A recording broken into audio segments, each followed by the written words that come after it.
Vandag praat ons met Bergara en Cytron. Nou, Bergara is 'n Spaanse maak en hulle het jare terug naam gemaak in Suid-Afrika met hulle BX11 reeks. Dit was ook my heel eerste geweer gewees, die Bergara BX11 in die 9.3x62 kaliber. Maar vandag praat ons oor spesifiek oor die B14 Timber model. Die Bergara lope is baie betroubaar. Hulle word op die knippelmetode vervaardig en nie op die hammersmee metode nie. 'n Bewys hiervan is dat Bergara het verskeie kompetisies wêreldwyd gewen omdat hierdie lope ontsettend akkuraat is.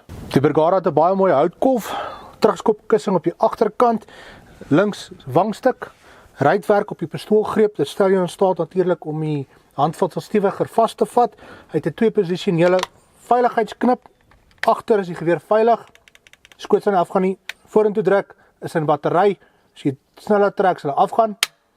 As jy slot wil uithaal op die linkerkant, druk die knip in, trek die slot uit. 2 groot sluitnokke, uitwerper en 'n uittrekker. Maklik om die slot terug te sit en voor op die voorarmgreep ook ruitwerk. Die Bergara se loop is ook reeds gesny vir 'n knaldemper of 'n looprem. Net om terug te kom na die Bergara se sneller toe, die sneller is verstelbaar, maar hy is reeds in die fabriek gestel op 3.3 trek gewig. Wat dit ideaal maak vir enige jagdoeleindes. Nou wat maak 'n Bergara so spesiaal of anders? Wel, hulle is een van die beste vervaardigers in die wêreld en ek kan persoonlik daarvan getuig met my Bergara. Ek het hom al vir jare lank en van 'n jakkals tot net onder 'n olifant het al geval onder hom. Net kortliks oor hierdie Cytron 4-20x50 mm. Nou kyk, Cytron is nie baie bekend al in Suid-Afrika nie, maar hulle is baie bekend in Amerika. Hulle vervaardig al teleskope van 1993 af en hulle is besig om vinnig naam te maak. Hierdie Cytron S-Tac 4-20x50 mm teleskoop, die kruishaar sit op die tweede fokale vlak. Dit beteken wanneer jy in en uitzoom, bly die kruishaar dieselfde grootte wat dit ideaal maak vir jagdoeleindes. Dit het 'n parallaksstelling en natuurlik die 4-20 kan jy in die bos jag, jy kan ver vlakte skiet, so jy kan maar lood naby en ver gooi. Enige verstellings te maak moet die doppies eers afgedraai word en dit stel 'n kwart MOA per klik. En met sulke versteltorings kan jy maar lekker baie verstellings maak. Ons gaan nou hierdie kombinasie vat, ons gaan hom instel, ek gaan 'n groepering skiet en dan gaan ek vir Jaden vra om vir ons ook 'n groepering te skiet, want op die einde van die dag gaan ons vir hom 'n dik blesbok soek.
Nou ja, dit was 'n kolfskoot geweest. Baie geluk aan Jaden.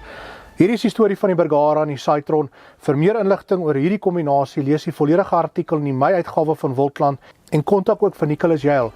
Hulle is die invoerders van hierdie produkte.